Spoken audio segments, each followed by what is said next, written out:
Alright, so these days, when we talk about innovation in the smartphone industry, the major topic is foldables. Now, other than that, when we talk about mainstream devices, the only innovation that we see mostly is in terms of the back panels.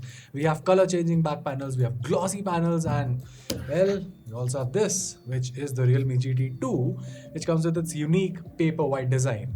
Now, this design was introduced first with the Realme GT2 Pro, which they later brought on with the normal Realme GT2. And while this is my favorite part about the device, there's a lot more to like about this phone too. But the big question is, does the Realme GT2 manage to justify its price tag? And more importantly, in the ongoing festive sales, should you buy this device? Well, let's find out. This is Varun from GTR and you're watching my long-term review of the Realme GT2 Snapdragon 888 edition. Let's get started.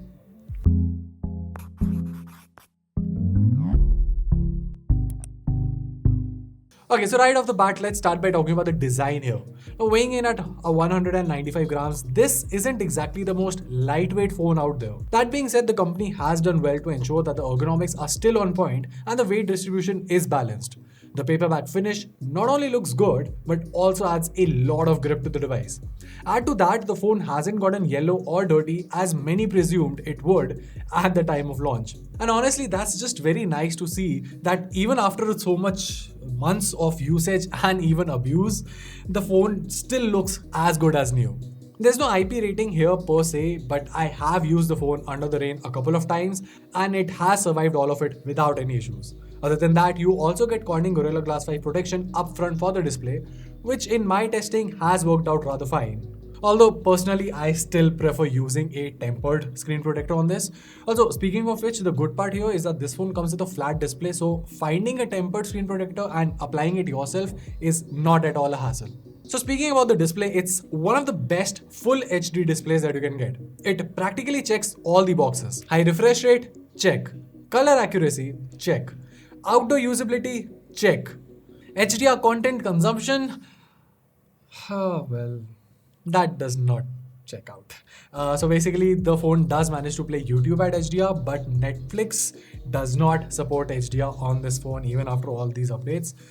So yeah, there's that. Now, that might not be a deal breaker for most folks out there, so that's great. Personally, well, I don't really consume that much content on my phone anyway. I prefer watching it on my TV. So yeah, that wasn't a deal breaker for me. Also aiding the display, we have stereo speakers here which output loud as well as crisp audio. So you won't have any issues using this device for general entertainment purposes. Alright, so moving along, apart from the design, let's talk about my second favorite thing about this device, which are the cameras here. You get a 50 MP OIS primary sensor with an 8 MP ultra-wide sensor and a 2 MP macro camera. And for selfies, there's a 16 MP selfie shooter. Now, my use case primarily revolves around the main sensor only, and in that scenario, the camera here is top-notch.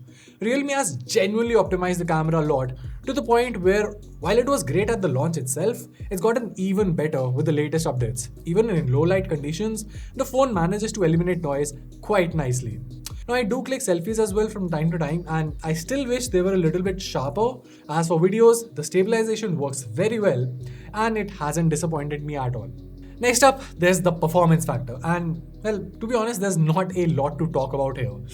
The phone comes with the Snapdragon 888 processor, which is famous for two things. One, it's a beast of a processor, and two, it gets very hot, and that basically defines the performance part of this phone.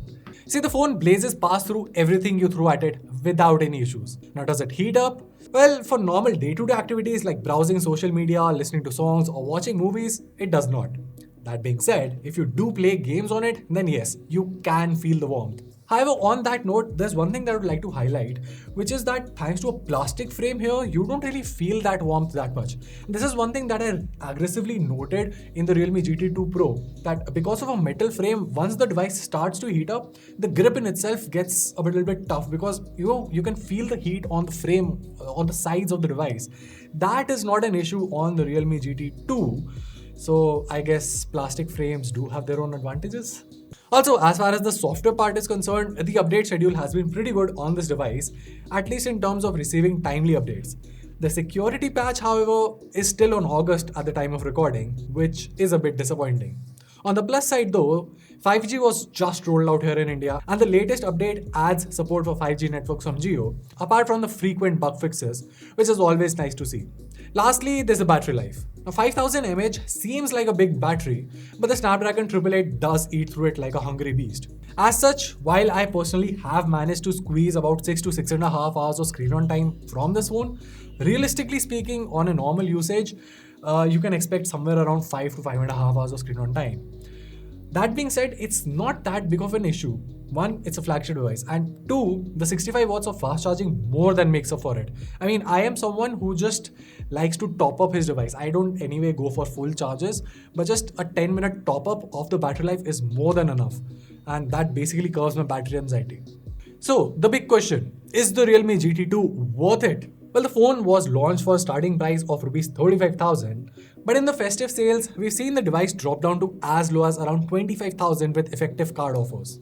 Honestly, at that price, it's a great device. I mean, it comes with a flagship processor, and while yes, the Snapdragon 870 devices that are also available at the same price, like the Realme GT Neo 3T and the iQOO Neo 6, which do offer a more cooler experience, I would still argue that the Realme GT2 has a better design thanks to its paper white finish, and the cameras here are damn good, and more importantly, the Snapdragon 888 will perform better in the test of time if you do plan on using a device for, well, more than 2 years. So yeah, at the end of the day, if you're someone who's not a gamer, or basically someone who does not play games continuously for a stretch, I can wholeheartedly recommend the Realme GT2 to you. Well, that was it. If you found this video helpful, make sure to let us know by giving us a thumbs up and subscribing to our channel for more awesome tech content.